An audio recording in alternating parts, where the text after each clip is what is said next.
Outro fundamento de excelência gerencial, aprendizado organizacional. Fala para mim, se quase todos os editais que têm gestão de pessoas, não está escrito lá, treinamento, desenvolvimento, aprendizagem organizacional. Então, de novo, outra característica de iniciativa privada, que aí no caso o modelo de excelência em gestão pública quer trazer para a execução nos órgãos públicos. O que seria o aprendizado organizacional? Eu já vi muitas questões dizendo que o aprendizado organizacional é simplesmente a empresa ou o órgão que investe em treinamento continuamente. Não é só isso, embora faça parte. É até um erro investir em treinamento continuamente. Para quem já estudou gestão de pessoas, deve lembrar que existem as 4 etapas do treinamento. Alguém lembra quais são? Primeira etapa é diagnóstico. Se a primeira etapa é diagnóstico, o treinamento tem que ocorrer sempre? Não, só quando necessário. Então, pera lá, Wendel, uma empresa que treina sempre, então, ela não está focada em aprendizagem organizacional? Não, ela está perdendo tempo e dinheiro. Empresa focada em aprendizagem organizacional, ela não apenas treina quando necessário, não apenas desenvolve preparando seus trabalhadores para cargos futuros, mas ela cria uma concepção coletiva de aprendizagem, não pela organização exigir ou ela mesma executar, mas de criar uma concepção do próprio trabalhador buscar aprendizagem de forma autônoma. E uma aprendizagem focada naquilo que interessa para a empresa.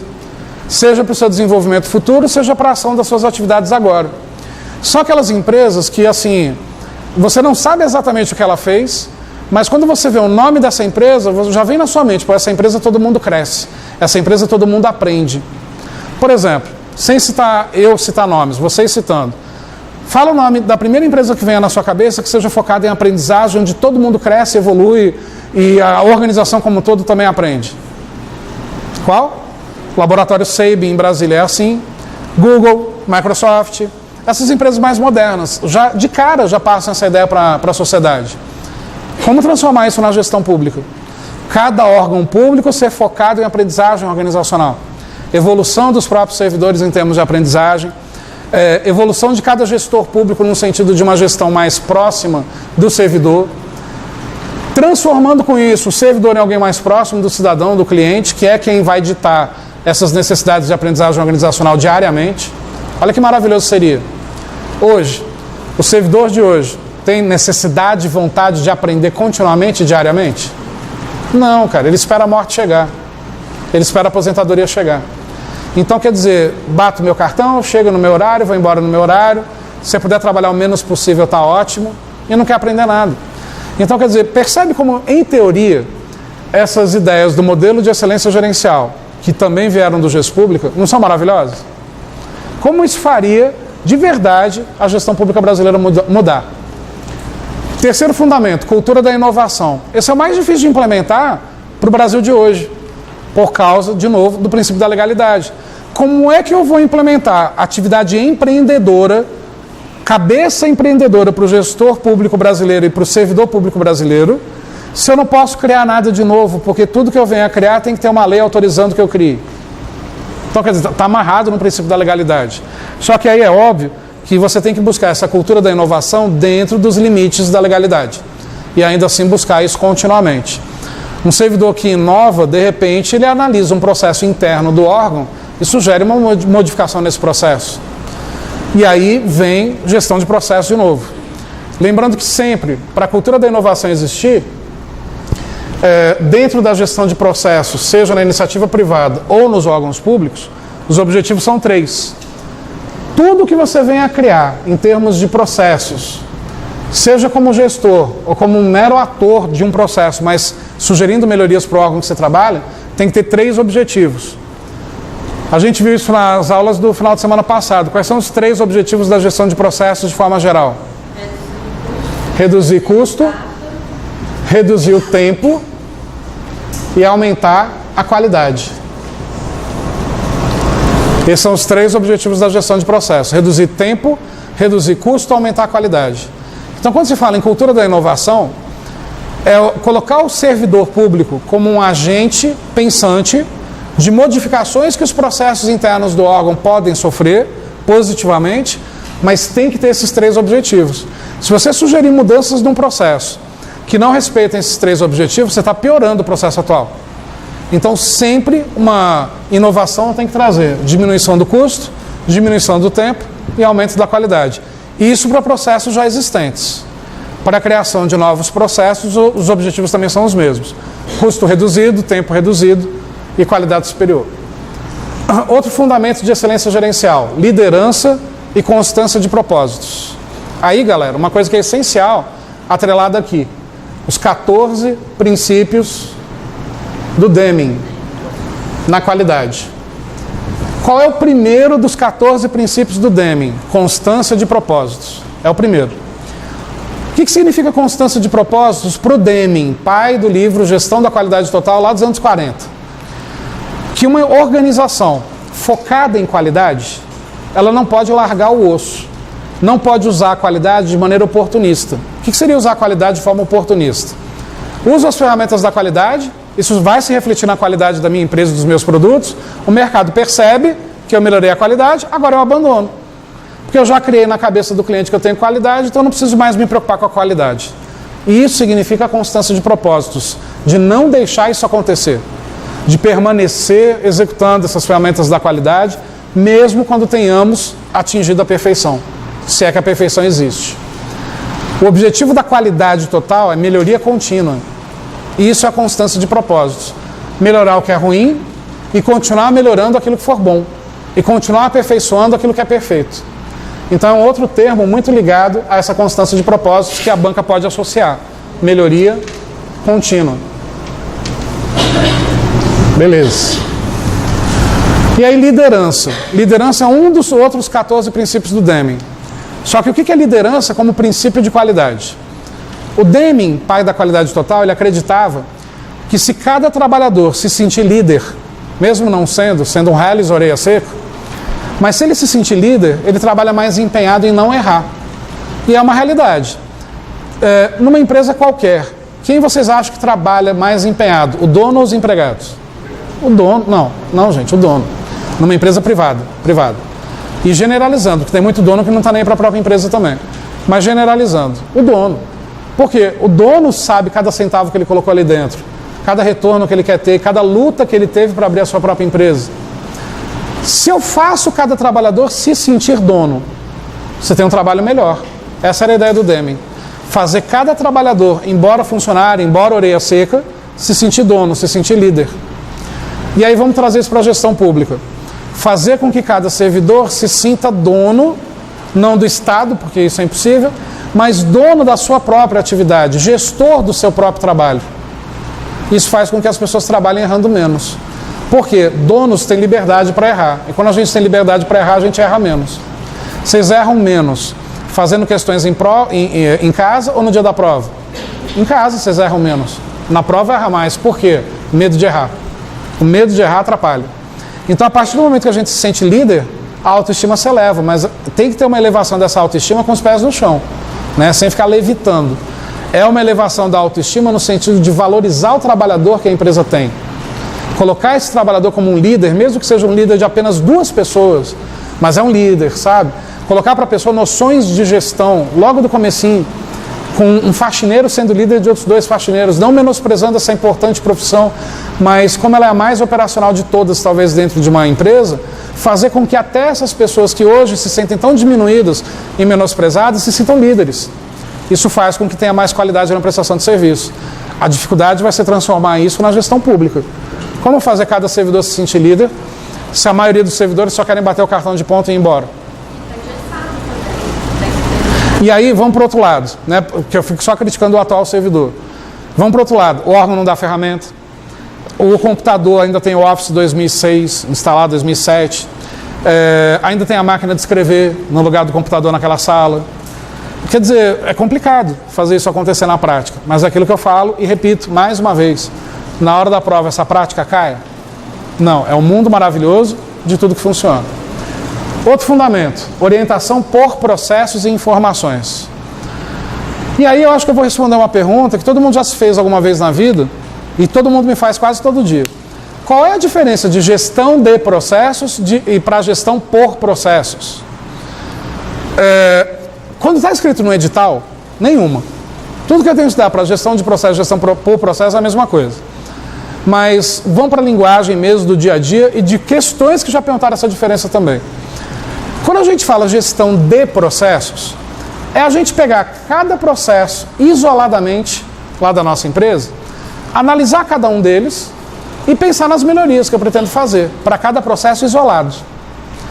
Quando eu falo gestão por processos, eu já estou colocando uma concepção da organização inteira, da empresa inteira, pensar o tempo inteiro em processos interligados e conectados, não só dentro do próprio departamento, mas de um departamento para o outro, da empresa para outra empresa, da matriz para a filial, enfim. Em outras palavras, gestão por processos é a visão macro dos processos. Gestão de processos é a visão micro. Eu avalio e analiso e melhoro microprocessos de dia a dia na gestão de processos. E eu penso na interligação desses processos todos e que resultado isso vai gerar para hoje, médio e longo prazo, na gestão por processos. Então o por dá uma ideia de maior, ok? Então quando aqui fala orientação por processos e informações, já é difícil implementar nos órgãos gestão de processos. Analisar cada processo e ver o que ele pode melhorar. Imagina fazer cada órgão público ter a visão de gestão por processos, aonde todos os processos são conectados e interligados entre departamentos do órgão, todos os processos de um órgão são ligados e conectados, falando a mesma língua, de processos de outros órgãos cuja ligação é necessária. Então, por exemplo, entre esferas do judiciário, entre níveis do judiciário, entre tribunais, entre juízes, entre instâncias, e fazer tudo isso ser conectado. Quantos processos hoje no judiciário brasileiro ficam parados anos, anos e anos por não ter gestão nem de por processos e nem de processos dentro da atividade ali dos próprios processos sendo executados? Só que eu vou dar um exemplo agora positivo. O MPU é um exemplo positivo disso. Há anos já o MPU implementou gestão de e por processos, tem uma gestão de pessoas avançada, tem treinamentos que realmente são extremamente importantes para a carreira da pessoa lá dentro, mas que enriquecem o teu currículo fora de lá também, caso você queira usar esse currículo para fora. Então, quer dizer, tem órgãos que são exemplos, que seguem esse MEGP, talvez até melhor do que as próprias orientações do MEGP, até aperfeiçoam. Mas tem outros que nem sabem o que é isso ainda. Então é complicado. Visão de futuro. Aí já não é mais um elemento de gestão de processos, é um elemento de gestão estratégica. Qual é o primeiro capítulo de qualquer planejamento estratégico? Visão e missão. O que é visão? Aonde eu quero chegar? Missão. O que eu vou fazer para chegar lá? Você nunca confundir, porque sempre cai em prova a diferença de visão e missão. A visão interpreta, não é onde eu estou enxergando, então é o local que eu pretendo ir. Missão, eu vou ter que fazer, realizar essa missão. Então missão é o que eu faço para chegar no lugar que eu enxerguei, o que eu faço para chegar na visão. Exemplo, ser a maior empresa da América Latina em 5 anos. Isso é visão ou missão? Isso é visão, é onde eu quero chegar e o prazo. Missão, oferecer aos nossos clientes o melhor preço, a melhor tecnologia, o melhor atendimento. O que você está definindo para a sua empresa? Se você fizer tudo isso, em 5 anos você é líder da América Latina. Os órgãos públicos devem possuir visão e missão também? Devem. Não é porque são órgãos públicos, engessados, que não tenham que ter visão e missão e planejamento estratégico. Tem órgão que não tem planejamento estratégico até hoje, colocado no papel e vai vivendo o estilo Zeca Pagodinho de gestão. Deixa a vida me levar. Tem órgãos que têm planejamentos estratégicos, não só com base em AFO, nos planos plurianuais, nos orçamentos, mas planejamentos estratégicos para os próximos 10, 15, 20, 30 anos. O MPU sabe dizer aonde ele quer estar posicionado daqui 20 anos. Não é um posicionamento de mercado, porque qual é o concorrente do MPU? Não existe, mas é um posicionamento de postura, de prestação de serviço, de foco no cidadão, de aperfeiçoamento dos processos. Então, quer dizer, isso realmente é muito moderno para um Brasil que a gente ainda não está acostumado na sua plenitude. Mas vários órgãos demonstram isso. Quer ver um outro órgão de excelência nesse sentido? A rede Sara Kubitschek. Quer dizer, é um hospital referência para o planeta hoje. Era referência à América Latina, hoje é referência para o mundo inteiro, o Sara. Então, quer dizer, por quê? Focado nisso. Alguém daria outros exemplos de órgãos ou empresas públicas com esse excelente nível de qualidade de processo? Além do Sara, além do MPU? Engraçado, quando eu falo Sara e MPU parece que limita, parece que não tem outro. Mas tem. Tem vários órgãos que a SERPRO é um exemplo também de excelência em gestão de processos. Embora, claro, com muita coisa ainda a ser feita, com muita coisa a melhorar e evoluir. Agora vamos para o executivo. Ministérios, governos locais, de municípios e de estados, presidência da República, vamos para as agências reguladoras. Funcionam com essa perfeição de processos e tudo mais? Não, infelizmente não, né? Geração de valor é outro quesito de planejamento estratégico e de gestão de processos ao mesmo tempo. O que é gerar valor? Não adianta pensar nessas evoluções de fundamentos de excelência gerencial se o cliente, se o cidadão não perceber que melhorou. Isso é a geração de valor. É o chamado valor agregado. Por exemplo, qual é a percepção que você tem hoje da carga tributária? Que é enorme, que é gigantesca e que você não tem retorno nenhum.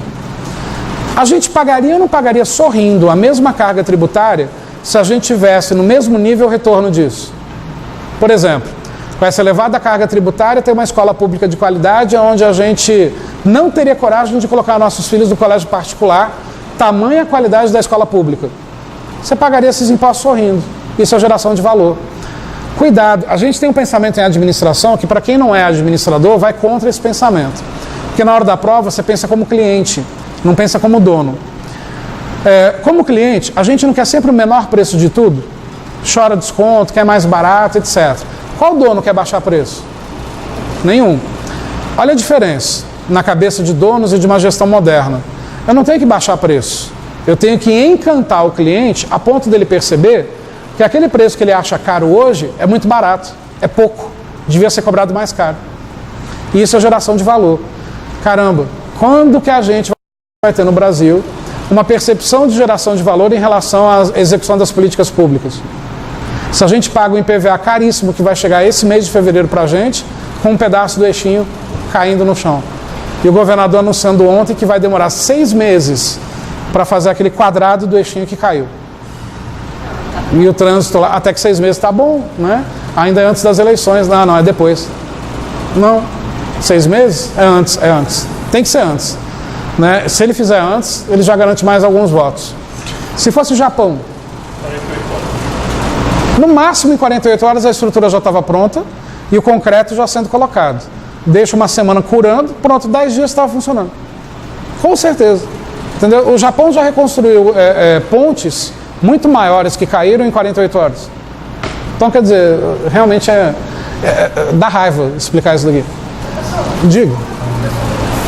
Eu tinha falar que era a razão de ser da empresa. É a razão de ser, mas não no sentido objetivo.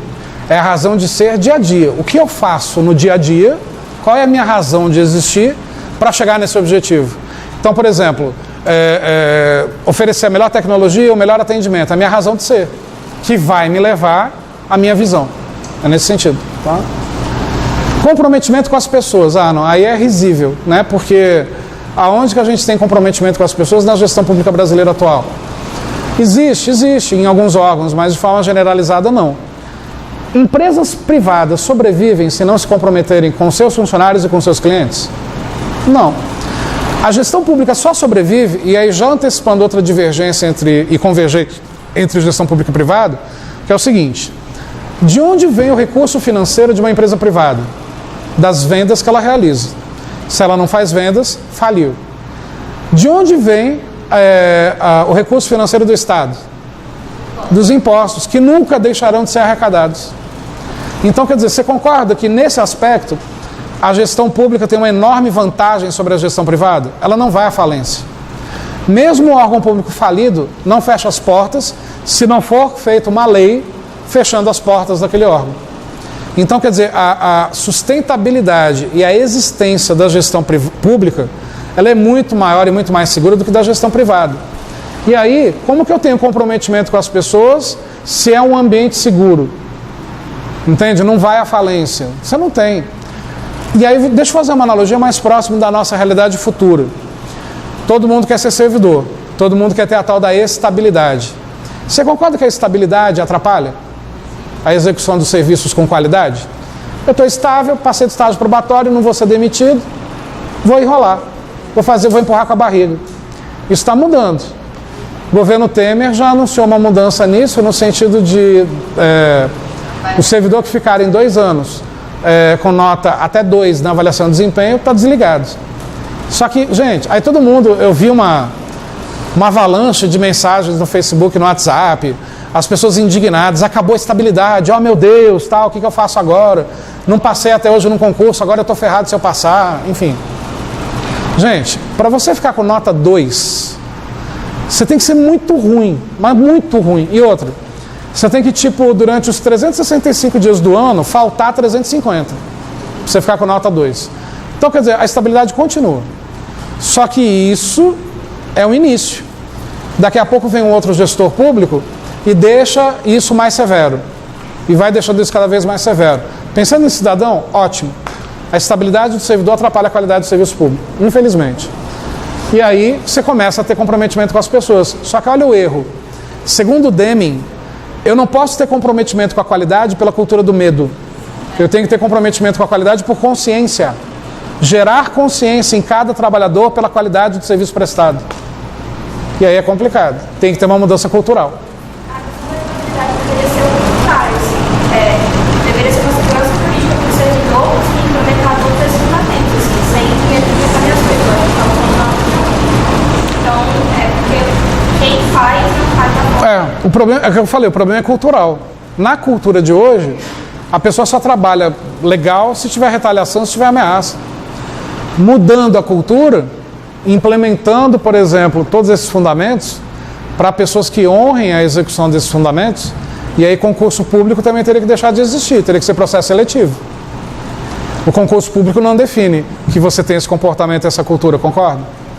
Então, quer dizer, aí tá vendo, todas as mudanças que teriam que ocorrer do modelo atual, Você acha possível ter uma redação? já caiu várias vezes. Por isso que assim, vocês devem estar técnico e analista. Cai muito mais para técnico do que para analista, na realidade. Vocês devem estar se assustando, né? O tempo que eu estou explicando em detalhes cada fundamento desse, com a quantidade de slides que a gente tem aí. Mas é porque, entendendo isso aqui, você entende todo o resto dos slides sobre esse assunto. E outra, isso é o essencial para as provas.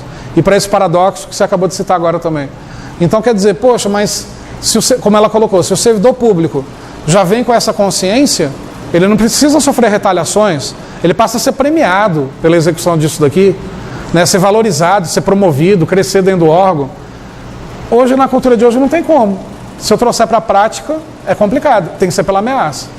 Agora, a ideia, se é puxar tudo isso lá do Deming, da gestão da qualidade total, do Hammer e do Schempp, pais da reengenharia, é fazer isso acontecer por consciência. Entende? Conscientizar o servidor disso. Agora, aí eu pergunto, por que vocês acham que isso estão nos editais para qualquer prova? Já é uma forma de gerar consciência. Você não vai poder entrar no órgão e dizer isso eu não conhecia, isso eu não sabia, estava no seu edital, você teve que estudar para passar nessa prova, inclusive teve que fazer uma redação sobre o assunto. Então dizer que não conhecia não é mais desculpa. A reengenharia faz isso, ela não acaba. A reengenharia são mudanças radicais. Aí você vai cortar essa produzir como você vai acabar extrair. Vamos lá. Não caiu o pedaço lá do eixinho? Do eixão? Se revisões contínuas fossem feitas no eixão, para evitar que isso acontecesse, chamaríamos de qualidade total. Melhoria contínua. Está perfeito, vamos manter perfeito.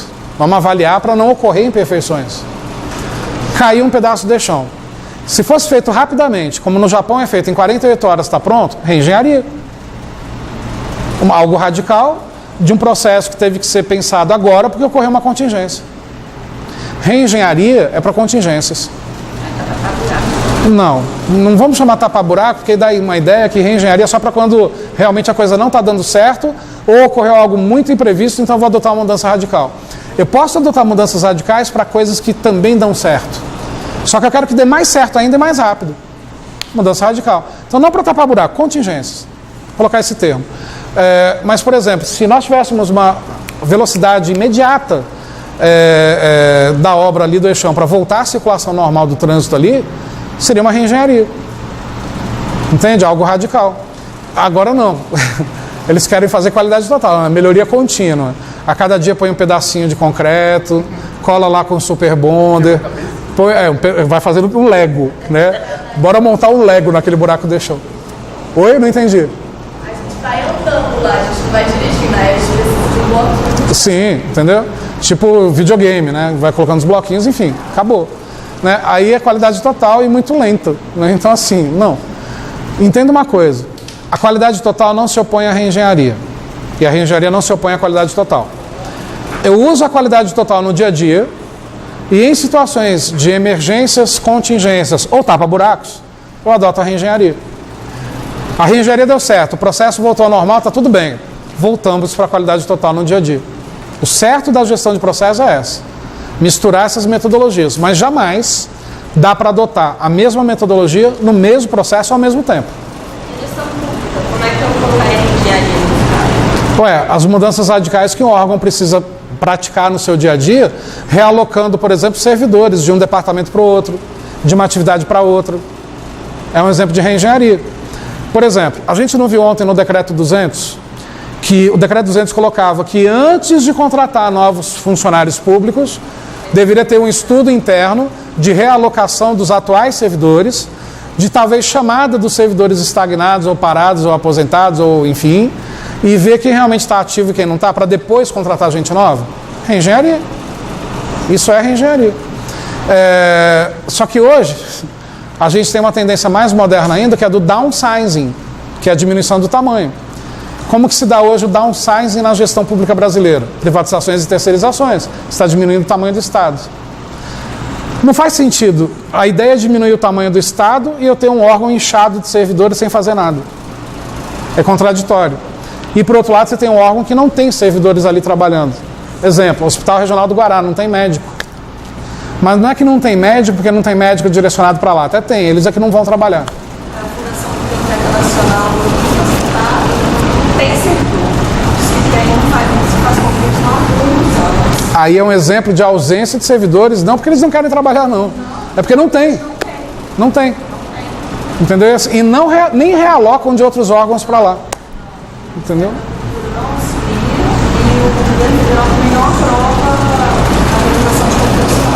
Porque não gera voto, né? Não gera popularidade. Então, complicado. Continuando. Foco no cidadão e na sociedade. Assim como gestão da qualidade tem foco no cliente, obviamente, o MEGP tem foco no cidadão tratado como um cliente. A mesma analogia. Desenvolvimento de parcerias. A gente viu que o Decreto-Lei 200 começou a descentralizar a gestão pública brasileira. Autarquias, fundações públicas, etc. Hoje, a gente vê essa descentralização mais ampla, a ponto das organizações não governamentais executando ações de Estado, que outrora era de Estado, e agora executam sozinhas, claro, apoiada e assessorada pelo Estado. Parcerias entre a gestão pública e a gestão privada, né, convênios com empresas privadas, enfim. Isso também é uma característica de excelência gerencial, como é característica de iniciativa privada.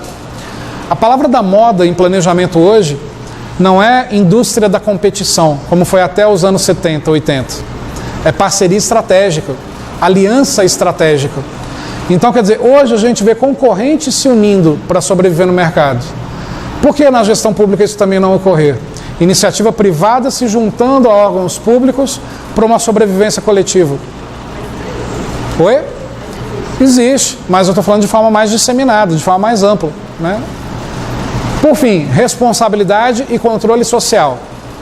Responsabilidade social, aí sim tem diretamente a ver com sustentabilidade. Um órgão responsável socialmente, ele procura reduzir seus gastos, ele procura não só uma boa relação com o meio ambiente, e quando eu falo meio ambiente, não estou falando de vegetação e atmosfera só não. Meio ambiente de qualquer empresa é um termo que a gente usa em gestão para falar a vizinhança, a comunidade que a empresa está inserida. A vizinhança próxima fisicamente e a vizinhança distante. Vou dar um exemplo prático disso da iniciativa privada.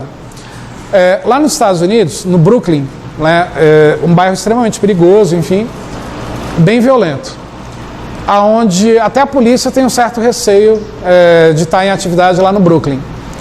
Eu posso comparar o Brooklyn com o sol nascente? Não, não dá para comparar nada com o sol nascente, mas é mais ou menos assim. A Pfizer, indústria farmacêutica, ela tem, eu não sei se ainda tem, mas há muitos anos tinha, uma unidade fabril no Brooklyn.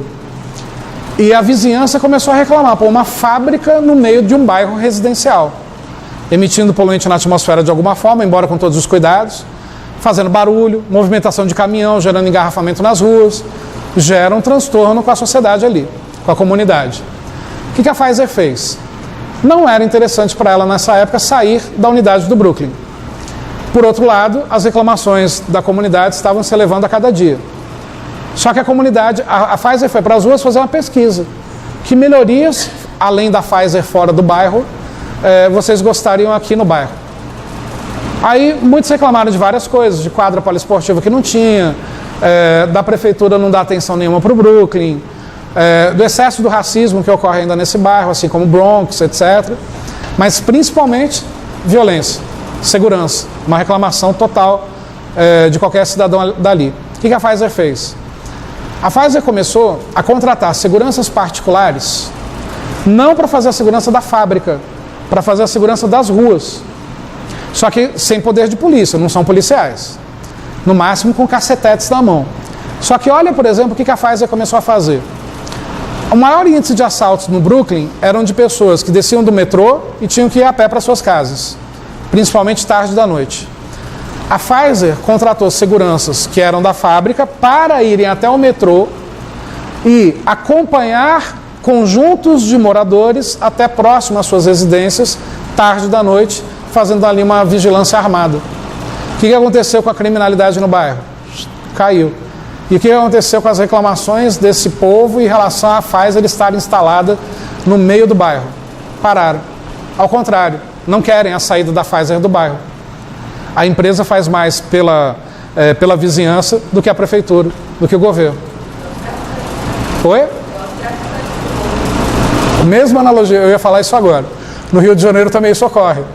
Os traficantes do morro protegem não, né? Exploram as pessoas, mas há uma proteção também, né? Fazendo uma analogia. Mas olha só, agora vamos imaginar o Estado fazendo isso. Mas isso já é papel do Estado. Então, quer dizer, percebe? A questão de responsabilidade social não é só aquilo que o seu cérebro imediatamente leva à concepção da palavra. Responsabilidade social, econômica e meio ambiente, ambiental no sentido da palavra. Não, não. É responsabilidade social como um todo, responsabilidade com a sociedade. Controle social. O que seria o controle social de governo? O controle social ocorre, por exemplo, não só no governo como na iniciativa privada, quando nós, como clientes, temos um 0800 que funcione, que a gente possa reclamar e ter uma resposta dessa reclamação. Isso é um controle social. Por quê? Eu reclamo e tenho uma resposta. Eu dou um feedback e tenho um retorno. Só que esse retorno não é só para satisfazer a minha reclamação. Esse retorno tem que servir para retroalimentar o processo da empresa e ela corrigir seus erros. Vamos agora para o governo. Liga agora não porque é feriado, é domingo, mas liga no primeiro dia útil para a Secretaria de Educação reclamando da escola que o seu filho está colocado, da escola pública que o seu filho está colocado. Você vai ter algum retorno? Tu não vai nem conseguir falar, você não vai conseguir atender. Você que é fumante, atrás de toda a carteira de cigarro tem um 0800, diz que pare de fumar. Você que é fumante, já ligou para lá para pedir ajuda? Atenderam? Não atendem. Então, quer dizer, o que adianta fazer com que esses serviços existam no papel, não permitindo o controle social de verdade? A partir do momento que existe um controle social, há uma parceria com o meu cliente. O Estado passaria a ser parceiro do cidadão e teria o cidadão como parceiro de volta.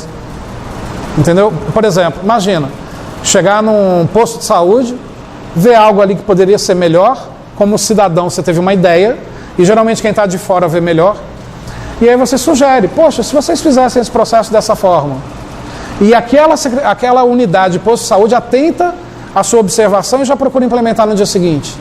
Controle social, é nesse sentido. A gente acha que controle social é só denúncias, né? E não. Faz parte do controle social a presença do cliente dentro da empresa, do cidadão dentro do órgão, atuando como controle, não no sentido coercitivo da palavra controle, mas no sentido positivo da palavra controle. E por fim, gestão participativa. O que seria gestão participativa?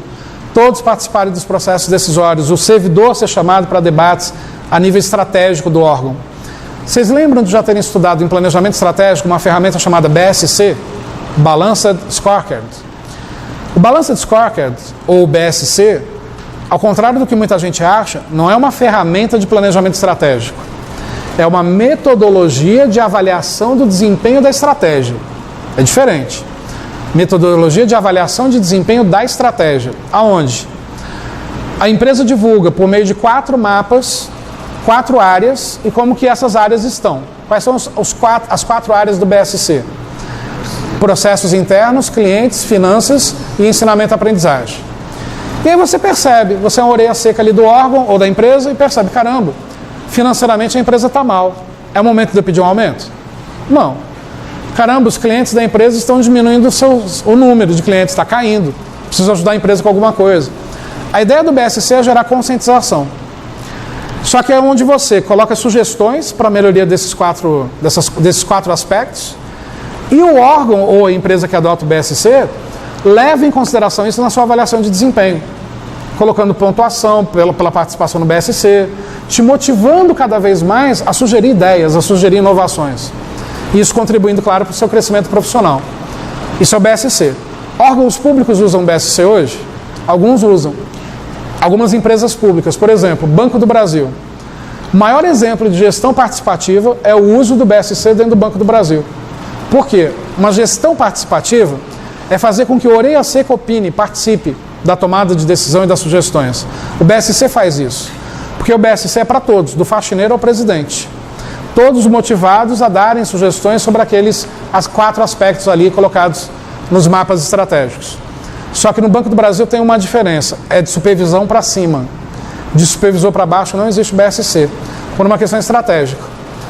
Muitas pessoas que passam em concurso bancário não ficam nos bancos. É um concurso de transição. Fica ali um tempo, passa num concurso melhor ou cria currículo para ir para banco particular. É normal, olha que curioso isso. Você não quer entrar no órgão público para pedir demissão e voltar para a iniciativa privada. No caso de bancos é normal a pessoa adquirir uma certa experiência na Caixa Econômica no Banco do Brasil e um Itaú fazer uma proposta para você sair de lá e vir ganhando mais. E vai. O que acontece então? Por que não é de supervisor para baixo? Você vai revelar segredos estratégicos do banco para pessoas que vão sair daqui a pouco? Para levar isso para o concorrente? Então é de supervisão para cima. Mas já caiu até isso em prova sobre o BSC. O BSC do Banco do Brasil, ele é considerado um dos melhores do país inteiro. Não na área bancos e nem na área pública, misturando com iniciativa privada. Uma das melhores execuções do BSC do Brasil é o do Banco do Brasil. E isso é gestão participativa. Você traz o funcionário para participar da tomada de decisão, das sugestões, premia o funcionário por sugestões. Isso é muito bom. Alguns órgãos fazem isso, a maioria ainda não chegou nesse nível. Nem iniciativa privada nesse sentido está disseminada a gestão participativa. Esses são os fundamentos de excelência gerencial. Será que, se isso fosse tema de redação, explique os fundamentos de excelência gerencial preconizados pelo modelo de excelência em gestão pública, correlacionando com exemplos do dia a dia nos órgãos públicos brasileiros. Em 30 linhas. Não cabe. Você precisaria pelo menos umas 200 linhas para fazer uma redação sobre isso mais completa. Mas você não vai citar todos numa redação. Mas seria um bom tema de redação. Citar exemplos de fundamentos da excelência gerencial do MEGP adotados na prática dos órgãos públicos brasileiros. Ou como deveriam ser adotados. Bom tema. Se vocês quiserem, no final da aula de hoje, eu coloco aqui um texto motivador e preparo um tema mais academicamente melhorzinho para vocês testarem fazer redação disso em casa. E aí por e-mail você me envia e eu devolvo depois de alguns dias o comentário sobre o desenvolvimento do assunto. Para a turma do STM que está aqui desde o começo, eu devo trazer as redações amanhã, tá? Aquelas redações que vocês me entregaram há 2 semanas. Então eu devo trazer amanhã. Por fim dessa tela, dimensões do MEGP, do modelo de excelência. E aí nós temos 1, 2, 3, 4, 5, 6, 7, 8 dimensões. Isso cai em prova. Você tem que saber essas dimensões de cor. Governança, que é a ação de governo. Estratégia e planos.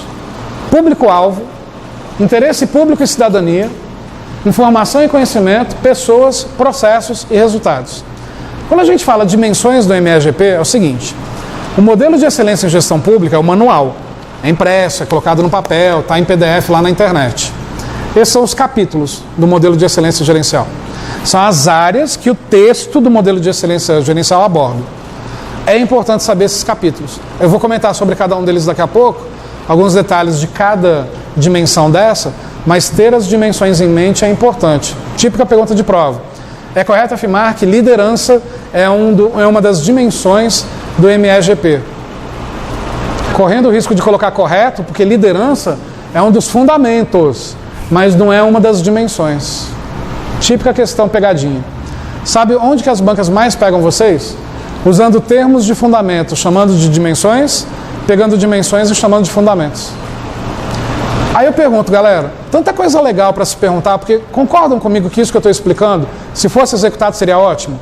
Isso é legal saber, é legal conhecer isso, eu acho pelo menos.